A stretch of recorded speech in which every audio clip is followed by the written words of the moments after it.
My whole For You page unwillingly is about the guy that said he would not date somebody over 120 pounds.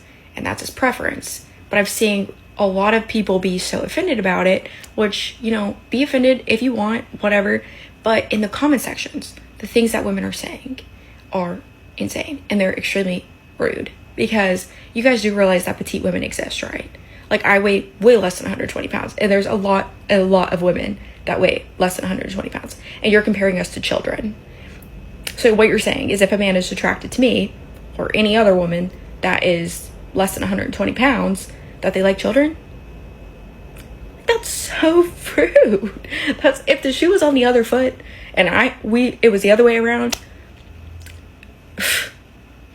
I just think it's so rude. Everyone likes to take things personal, so I'm taking that shit personal. So I met my current boyfriend and my last boyfriend by me going up to them at a bar. And I do not think I'm the spokesperson for successful relationships, nor do I think you need a boyfriend or should want one ever. But maybe you want to meet some more guys, maybe you're ready to put yourself out there a little bit more, you want to go on dates, you do want a boyfriend, whatever. Go up to that cute guy at the bar. It totally flips the script, it gives you the power. Like, that kind of confidence is so attractive to a guy. I know it's so daunting, but like, just shoot your shot. It's so low stakes. If you don't vibe, you can just turn around and go back to your friends and probably never see them again. We all know guys aren't going up to girls at the bar, so go up to them. It'll probably scare the shit out of them and they'll love it. That's my TED Talk for the day. Men are so quick to call a woman easy, but I still have yet to meet a guy that was hard to get with. You finally realize that not every man wants you and it's not all about you. It's gonna break your ego. He opened your car door and you're calling him a simp. Your bar is on the floor. He says good morning and half of TikTok's like, ew, he's giving desperate. Desperate, or maybe he's just polite. We've normalized men treating women like an option so hard that a good guy looks suspicious. He plans a date, he's doing too much. Compliments you, he's love bombing. He respects your boundaries? Ugh, no edge. Girl, that's not a red flag. It's basic human decency. He's not a simp, you're just emotionally damaged from people who made you think that effort is cringe. Man, being kind isn't weak. You just haven't healed enough to recognize healthy yet. The real green flag that you should be looking for is a man who makes you feel safe and seen, not confused. Men are like, oh my gosh, you're so naturally beautiful. And I'm like, natural where? Just because I'm not wearing makeup doesn't mean that I'm naturally beautiful. Right now, my eyebrows have been threaded by a professional. My eyelashes have extensions in them that are UV bonded. My skin, I get lasered every 6 months and I wear so much SPF to keep it this way. I used to have so many moles all over my face, and right now without makeup, it does look pretty clear. But this one I got surgically removed, and a bunch of other moles, I had them lasered off. My teeth, they're perfect, but that's because my dentist did them for me. My face, literally I used to have a square jaw and I was medically recommended to get masseter Botox, so I got masseter Botox. My hair, yes, it's my natural color, but I've gotten it deep conditioned so that it's more healthy and shiny. I also always treat my hair and I put in leave-in conditioner after I shower. My nails generally tend to be done and I get almond, and even though yes, these are my natural nails, this is not a natural look. Also, if I don't do these things and I make a video looking my worst, then men call me a 5. I don't know if you guys think that this is a flex to say this stuff. I don't know when and where it came about that y'all went to a workshop or something and y'all couldn't just accept a compliment. You know what I mean? Like, when did it become a fad or a trend to where y'all just said, oh, I mean, I feel like it's low-key self-deprecation. Like, you don't really like yourself. You know what I mean? And I understand that it's probably, well, you know, I've done a little work. I've done a little something. This is the type of stuff on another note that women want men to do.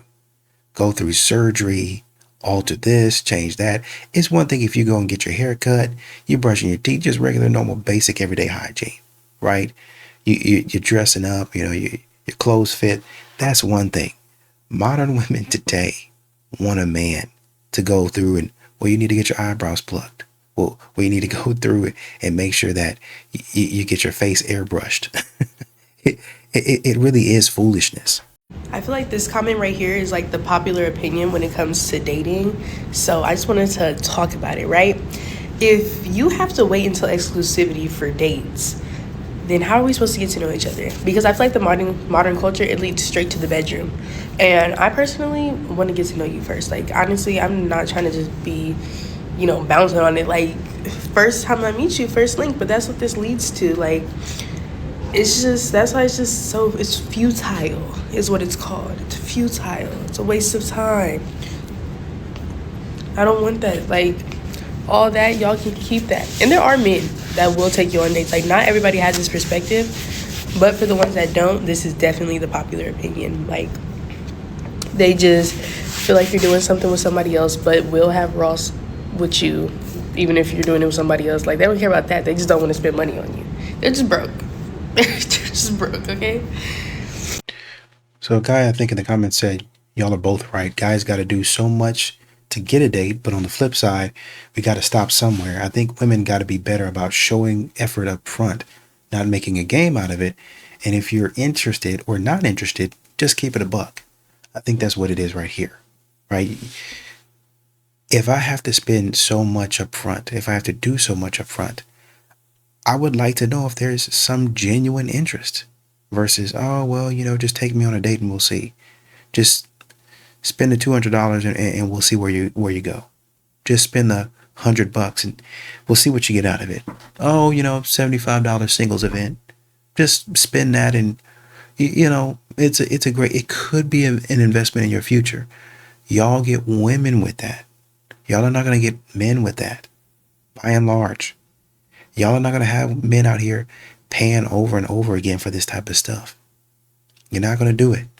So these dreams and these fantasies of, well, you just need to do this and, oh, well, that's the right thing to do. Y'all are selling men on it's just the right thing to do. And a real man and a gentleman would.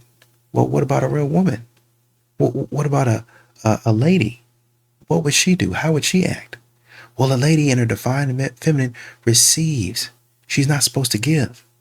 What are you talking about? She is supposed to give. She's supposed to be doing well, you always want my body. What else can you do? My goodness, stop being so short-sighted or small-minded.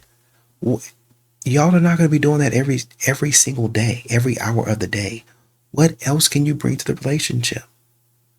The fact of the matter is that's all y'all have to provide a lot of time. I've been talking about how I want to find my husband in the wild rather than online or on a dating app. But the thing is, I don't think I've been putting myself in enough positions where I could actually meet him. I go to this coffee shop almost every day in Boston, but I never actually sit down and enjoy my coffee because honestly, I'm kind of scared to sit alone. But today, I forced myself to actually sit in a more populated area of the cafe just to see what would happen. And to my surprise, someone actually came up to me and asked what I was reading. He asked if he could sit down for a minute and I responded yes. This interaction was equally as surprising as it was refreshing because I did not think anyone would come up to me. So anyway, he asked for my phone number, so I wrote it down on my little notepad and gave it to him. Guys, I was so flustered after this interaction, but I could not believe that happened. I was not expecting someone to actually approach me. And I think the universe rewarded me for putting myself out there because I got a free cookie on the way home. And I think I might do this whole putting myself out there thing again, so make sure to follow along. Well, hunters are going to hunt. That's just what they do. That's what men do. They always look for an opportunity. And despite you guys saying that men don't read cues or body language or behaviors, they actually do, which is what he's doing. It's just now that you've confused it and it gets guys confused, right? But now he says today, hey, what book are you reading? And you respond positively. So you're showing that you're open, and he comes and approaches you. And then when you say, oh, I'm reading, I don't know, Pirates of the Caribbean. Oh, okay, man, that's cool. And y'all sit and have, hey, you mind if I sit down? Yeah, well, yeah, sure. So he's reading the situation right, and then you're responding correctly. A lot of times men are actually reading the situation correctly, but they don't approach you because too many times they said, hey man, I read it right. But then when I go up, or what I've heard is, that's not actually what I'm seeing. So I need to take a little bit more time to understand what I am seeing and what I need to do. So tell me one more time again, how I need to approach you guys because I'm confused. I think a lot of men go through that, right? They see you reading a book and they say, hey, what book are you reading? Oh, get away from me. I don't like men. What? I'm reading a book. What would make you think I want to have a conversation with you? I don't know. That's why I stopped and asked what book you're reading because I'm trying to see if you want to have a conversation. So good on you. Hopefully it works out. A mother's love really is powerful because my mom genuinely thinks that any guy would go to any end of the world to be with me. She thinks any guy I pass is down bad for me. We'll walk by a guy maybe around my age and she'll be like, oh my God, he was staring at you. He wanted you. In what world did you think that him just walking by and maybe glancing my direction did he want me? I was walking my dog the other day and there was a guy. I thought he was dressed kind of nice, honestly, and I clocked him from a mile away because I don't see a lot of guys that know how to dress where I live. And so I'm walking with my dog and he kind of like walks out. He doesn't even look at me. Like, I'm not even there. He's staring. He's locked in on my dog and he's like, wow, your dog is beautiful. And I went, oh, thanks so much. And then I just kept walking. And he didn't even look at me. He was just like locked in, staring at my dog. And I thought, damn, I need a guy to like talk that way about me. So anyway, I continue walking. And my mom goes, oh, that guy back there. He was kind of giving me Justin Bieber vibes. Like, he was actually kind of cute. And I went, yeah, he was actually kind of cute. Then I tell her, yeah, he said Bella was so beautiful, which Bella is her dog. And she went, oh, he probably was talking about you. Girl, in what universe was he talking about me? Because clearly I wasn't even there. Like, it was all Bella. This man comes up to me and asks me if I had a man. And I said yes. He introduced himself. It was cool. And then he walked away and he came back with this. It's my favorite scent. Delicious, delicious candle. And told me, don't let your boyfriend keep you from finding your husband. Okay. Why didn't you give him that back? This is why men can't trust you guys. Just say, oh, no thank you. I appreciate the gesture, but like I was saying, I already have a man. It seems like y'all don't understand what the correct protocol and clearly black and white situations are. It's weird. I'm trying to get to know you. I'm trying to get to know you. No. You trying to get to know this. You trying to get to know how to manipulate me. You trying to get to know nothing, bro. I don't have time for this shit. I actually don't. Anyway, let me do my little vlog. You ain't trying to get to know shit. Do you ever think that at some point in time, you guys, not only do you need to go back to therapy, but you need intensive therapy, like hours upon hours? That needs to be your second job, like a part-time job, full-time, depending on how bad you are. Okay, you know what just happened to me? I was so brave. And I gave this guy my number from Hinge. Okay. We've been texting for 30 minutes. 30 minutes. He just sent me an unsolicited gym picture. Shut the fuck up. Shut the fuck. I don't care. Ooh, I'm big and bad and I don't, literally, what am I supposed to say to that? Ooh. I literally don't care. No, because like now I'm like, there goes that. I put some effort in last night, you know, trying to have banter with you. 35 years, like, that's just like, I would never just sit, like, I feel pretty today, okay? I feel cute. I'm not just gonna send an unsolicited selfie. Tell me I'm pretty. The fuck? Oh, you're so big and strong. I do see where you're coming from, especially 30 minutes in, but I feel like if you're asking seriously about what you would say, you could probably just say, oh, I see you in the gym. I see you getting it. All right, I see you out there. I see you out there getting swole, building the muscles. All right, just make a joke about it. That's it. I mean, my God, this is not rocket science. It's literally not. You don't, instead of making a TikTok about it, you could have just thought of a way to engage and respond. Man. Boyfriend's embarrassing? Read this comment I got from a white guy.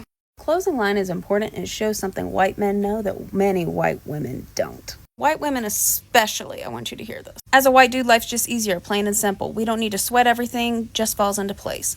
We can stroll into any job we want, no need for experience, fancy degrees, stellar grades, or even basic hygiene.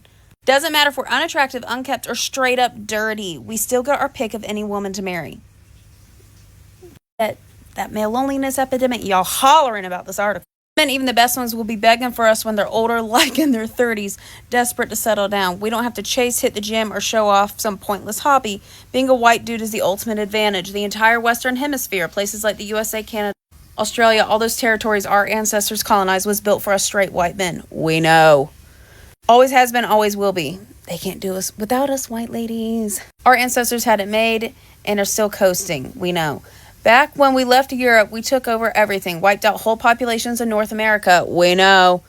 What's now Canada and the US, colonized Central and South America, crushed civilizations and ran Africa and Asia too. Pretty much the whole world. We know. Why when y'all bitch in my comments about, that's just white Americans.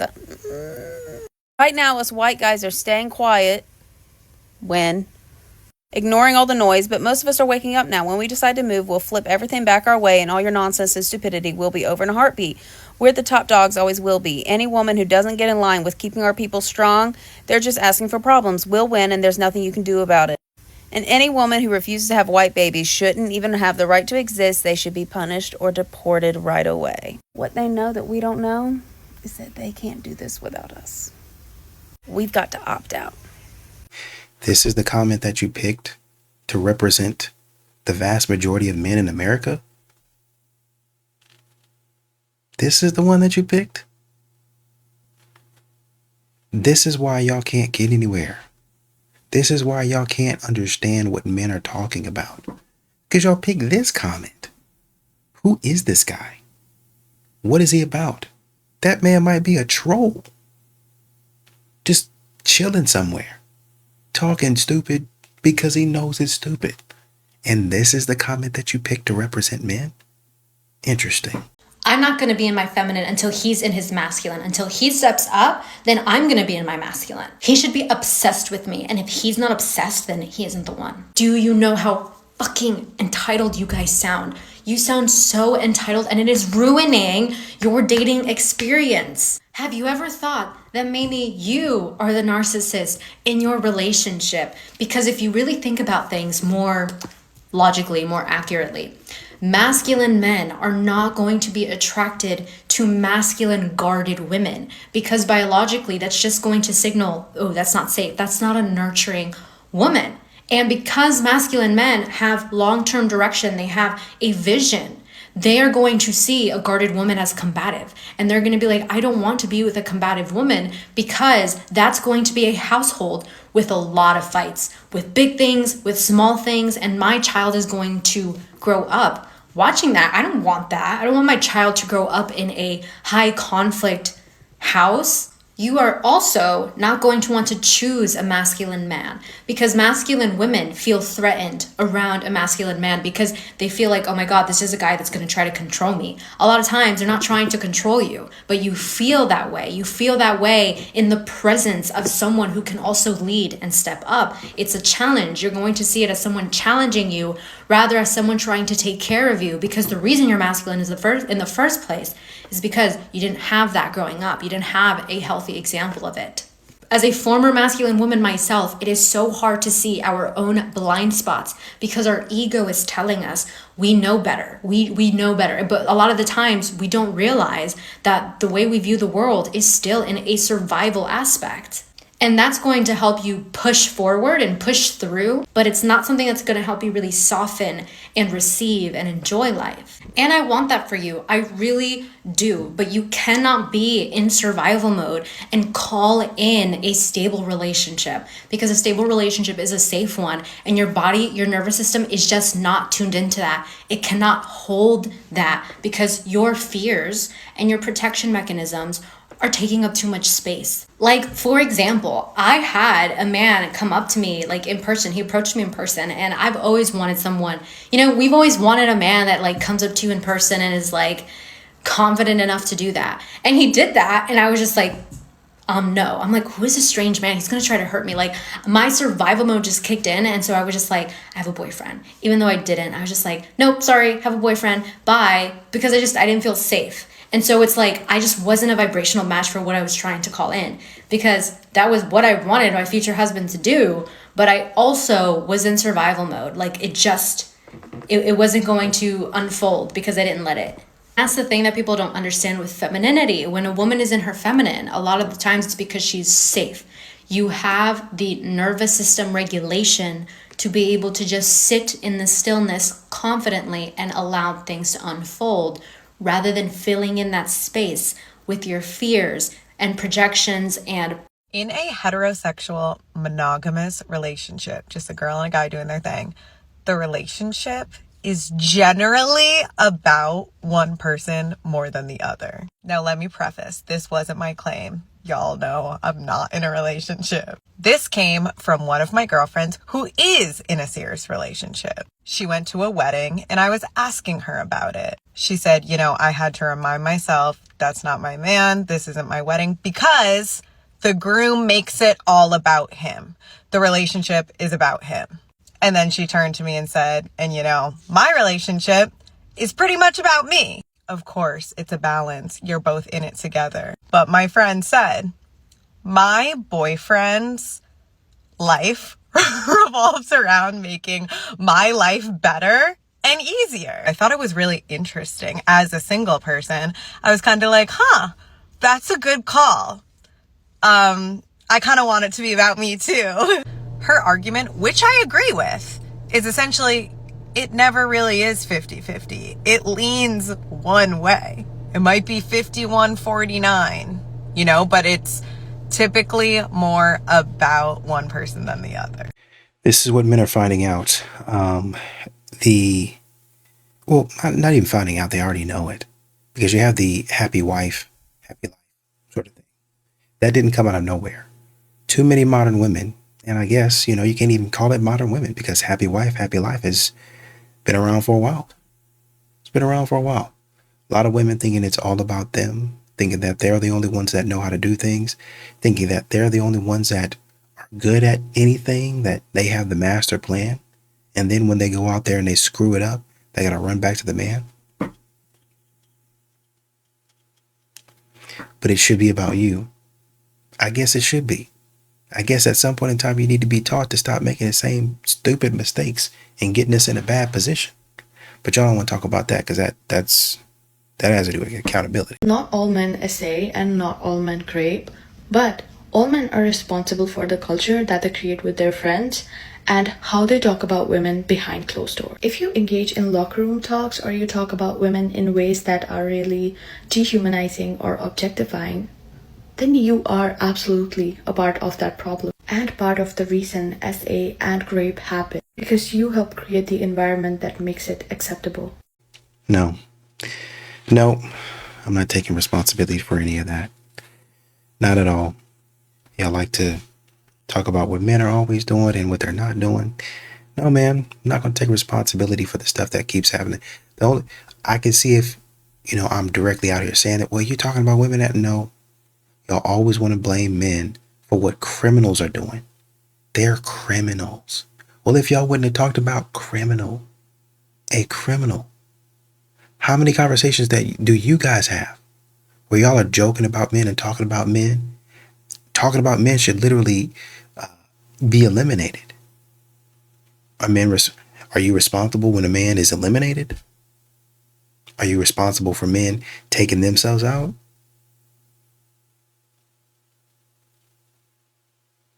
Talking about. Don't show nobody. Okay, that's fine.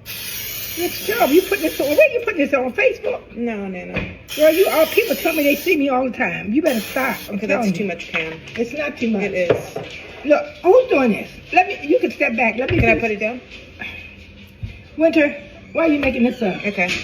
Go ahead. I'm gonna see what you're gonna do. No, go ahead. Tell me. What should I put seasonal garlic and pepper. Then I turn it over. You just had to get in here. Why do you like to cook like that? Come on, Winter. No. Is that enough? Yeah. Okay, come on, yeah. Is that enough? I swear I can't teach classes. Okay. Go ahead, I can't teach them. Okay. Then you put on your garlic powder. I can't teach people. All right, not too much pepper. There's nothing coming out. Oh, yeah, okay. It is. Oh. Okay. And then you got to spread it with your hands. And then take... Do you want me to put this on first? Yes, I said then. That's what I said. Okay, spread it with your hands. Why don't you do it? Because I have nails. You don't want to do the dirty part. You don't want to do all the dirty part. You want to do the real good part. Now do the same thing on this side. Okay, now put those two on it too. And then we're ready. And I do put like just a little drip of olive oil so it won't get dried up. And then I put it in my 350 here. Anything else you'd like to know? You just Y'all see that man come in? Y'all see that man come in and leave immediately? He already know what's up. But don't worry, Grandma. She gonna be like this with her man too.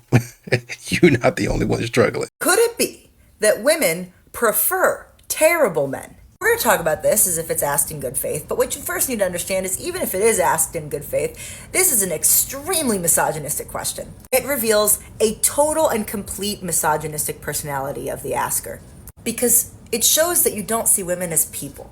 Think about it for a second. Do people prefer terrible people? Like, is that a question you have to ask? Do people like being around someone who is terrible and makes them feel bad? Human beings made language. We invented the word terrible to describe bad things that we do not like. So when you seriously ask this question, you're really showing how much you don't see women as people.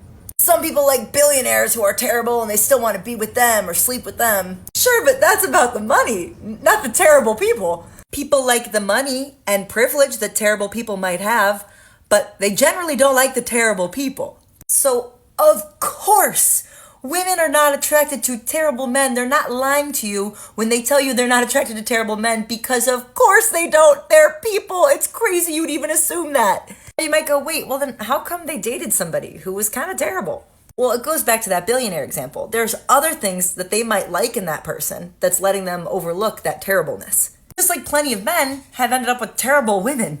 It's not because men love terrible women. It's because they liked the not terrible parts and benefits. I think part of where this confusion comes in is the fact that women are always saying we're more attracted to personality than looks. Then men go, but wait, hang on, that guy's got a terrible personality, and you like him, so do you like terrible personalities?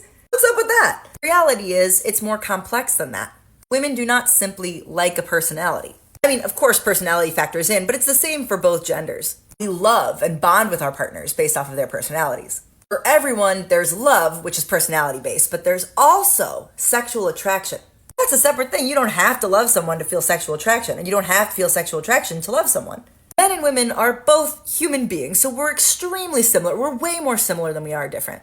One place where we do tend to differ is in our sex hormones, our sex characteristics, and our sexual attraction. Our sexual attraction appears to be driven in different ways. Of course, there's tons of overlap and outliers, but men tend to be most efficiently stimulated sexually by visuals. What makes something hot is what it looks like. But what about women? Sure, visuals factor in, but women don't watch as much porn as men for a reason. But boy, oh boy, do we read it. Women will tell you that they're most attracted to personality, but that's just because they don't have a good word for it. That's why I made up the term socially interactive qualities, which is different than personality. Socially interactive qualities are qualities that show up when you're socially interacting with someone. So that could be funny, creative, intelligent, driven, bold, brave, confident. Those are the things that make us feel all hot and melty. And while those are personality adjacent, they're not really the same thing as personality. Because somebody can have an awful personality and still be really funny and confident. Like a girl could have an awful personality and still be super hot. A guy can have an awful personality and still be super hot.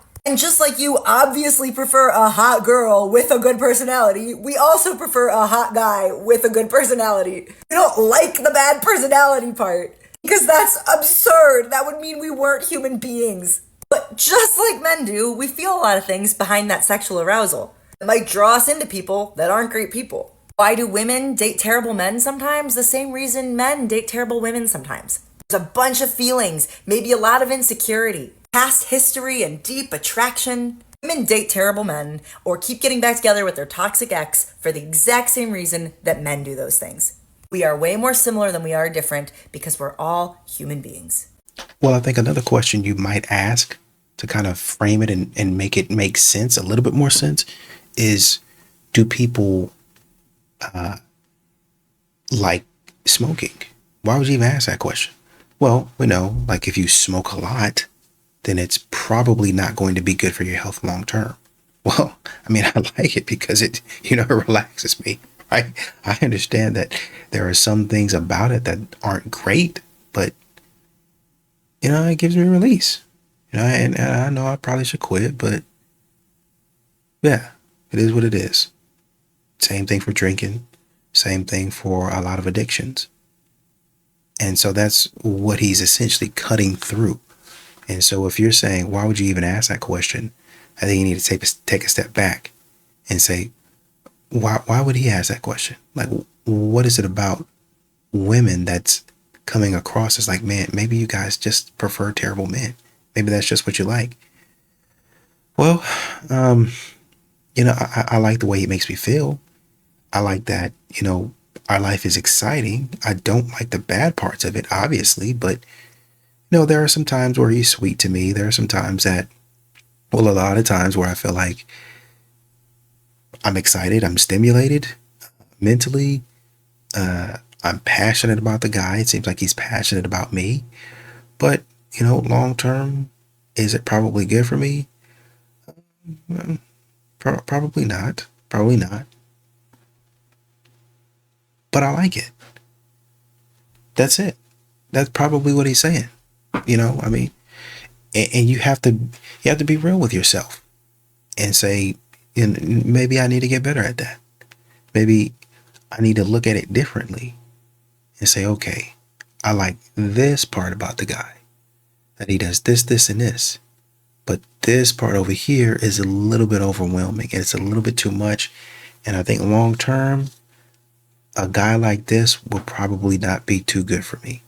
So therefore, I'm going to stop right here and I'm going to start looking for a guy that kind of, matches those qualities. Not a man that's 6 feet, 6 figures, 6-pack or whatever that is. But I'm looking for a man that he's got some really good qualities and his good qualities outweigh his bad qualities. And not only that, his bad qualities aren't criminal activity. You know what I mean? Let me tell y'all about a time that I asked a guy out and got rejected. Okay, I said a time, but there's been numerous times I've been rejected. But they have built some character, okay? So I went to Trader Joe's on a Sunday night. It was pretty empty. That's why I go at that time. And I'm doing my shopping, and I finally get to check out. I'm trying to find which cashier is available, and I look up, and I notice this really, really, really cute guy. He kind of looks like this influencer that I follow. Very cute as well. And so my heart started like beating a little faster. And I'm like, let me avoid this guy because I know that like I just can't handle it, So I try to go with this other lady, but she's busy. She's like, hey, he's open if you want to go to him. And then he calls me over. I'm like, ah. So I walk up to him and he greets me with a really big smile and really direct eye contact. And I'm like, oh my God, this man is beautiful.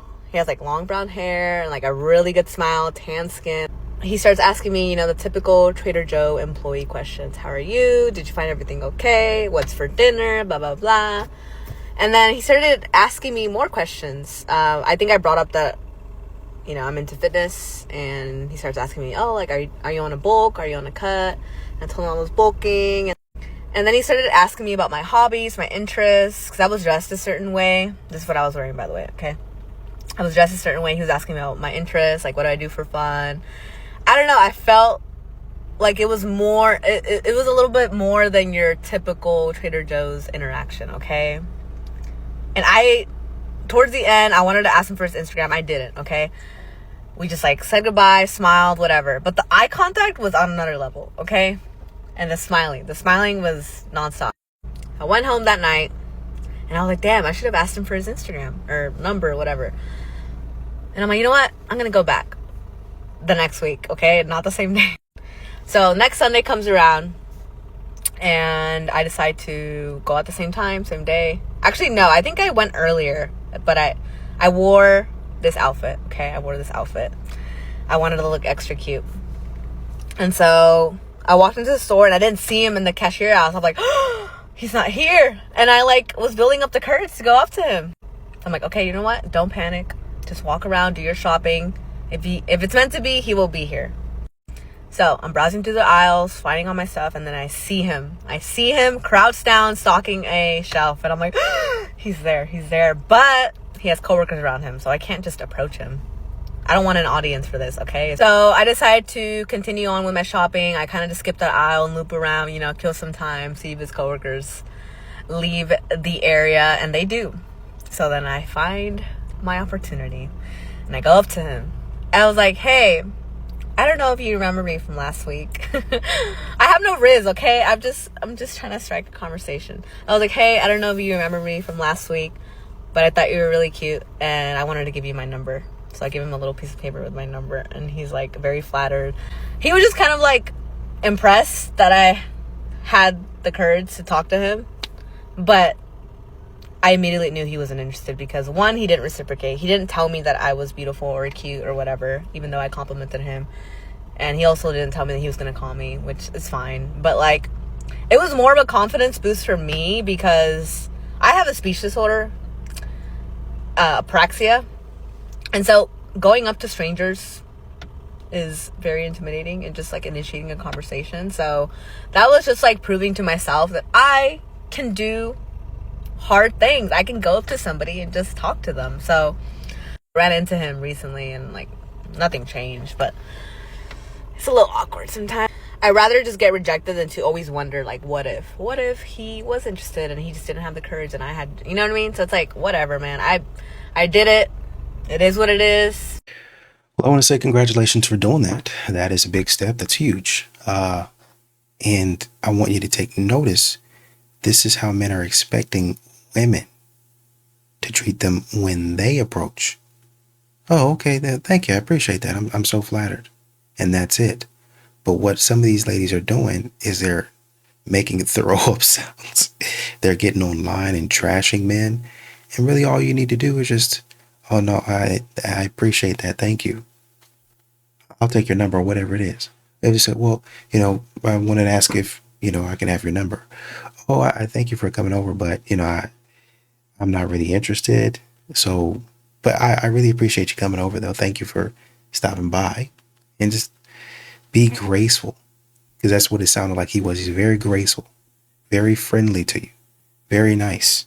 And so now with that, it's rejection, but it's not necessarily soul crushing rejection to where you have to dig yourself out of a pit. Why the fuck do married couples get benefits and tax cuts that I don't? They're dual income. They don't need that shit. And if they do, I definitely do. So I'm just freaking tired of us women in my circumstance, because most of us are under this circumstance. Most of us exist in this. Of being left out of this conversation, being left out of consideration, being left out of aid.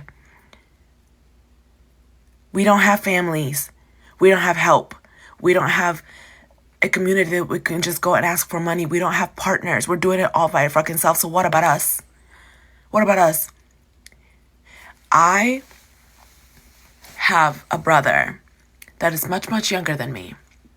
A complete burnout. Very embarrassing. In and out of jail for dumbass shit. Or no contact. Back in 2023, he welcomed a little girl. Did he have any business doing that? No. He still lives with our adoptive parents, mind you. But he's having a kid irresponsibly. A kid that we were constantly being told, if you can't afford, don't have the kids. But my parents are helping fund that baby and him and the baby mama that gets to live there for free. But here's the fucking kicker.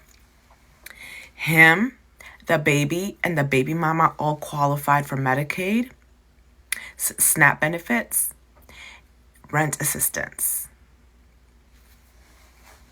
Just because there was a goddamn child involved. But me, somebody that is trying to propel herself into professional matters to actually do something with her life, not a crash out, not a burnout, can't receive those just because I did not have a kid that I can't afford. Last year, in May, this baby mama went on the run from CPS. And you know what she did? Because she gets a massive tax credit for having that fucking child. Somebody that has no credit, she had no job, she was an on and off stripper. On and off stripper. I say on and off because she spent like 9 months pregnant as hell and is very young. They have no actual jobs. And zero money to their name. Hence them living with my parents, right? Her getting that gigantic child credit off of taxes, you know what she was able to do? Lease a brand new 2024 car. Who paid for that? Our tax money. Our tax money that we can't get to help benefit us. But they can, just because there's a fucking child involved. And feel some sort of way because I'm saying fucking child. I don't give a fuck. Because I'm fatigued. All the unfair bullshit. Because how are you going to constantly bully my generation saying, do not have kids? But then always play in our faces and punish us for not having kids so that we can continue this bullshit cycle of capitalism in which we provide you working sheep nonstop. That's the only reason married people and people with kids get all this help, is because you give them a free body for the rest of their life. They give you a little money. Crazy. Crazy. And when I saw that happen, I really woke up to how fucked up the American system is. We've been lied to. We've been lied to. So when the day comes when all this bullshit is over and this regime gets the karma that they receive, and we as a society finally shift back into the matriarchy that we deserve, because the patriarchy can go the fuck to hell. Y'all are a mess. I hope that society remembers that women like me exist and that we do right by the women that fit into my category, because it's above the means of fair and unfair. It's inhumane to have me and women like myself needing to work 2, 3, sometimes 4 jobs at a time, stress the hell out, having many of us having to drop out of school in and out, and then most of us permanently, because it's unsustainable. Because if we don't have a family to fall on, if we don't have a partner to fall on, if we don't have anything else that can help us, we're fucked. And that's why they do that. That's why they give tax benefits to couples. That's why they give tax benefits to single mothers and fathers, and even for married families with kids. It doesn't make fucking sense, because they want to keep pushing this agenda of making sure that women are codependent on a man. Keep pushing this agenda of marriage so that we can then be helped by the government. And in trade, you also give them a child that is going to be documented for the rest of his life and watched for the rest of his life and exploited for the rest of its life through capitalism. But I just hope that you guys remember us, because if you're feeling it as a single mother and single father that's been getting help, as dual income families that been getting help off of my fucking taxes, not just mine, but most of us, and all of those people that have been taking advantage of Medicaid, which, by the way, I also don't qualify because I'm not poor enough, apparently.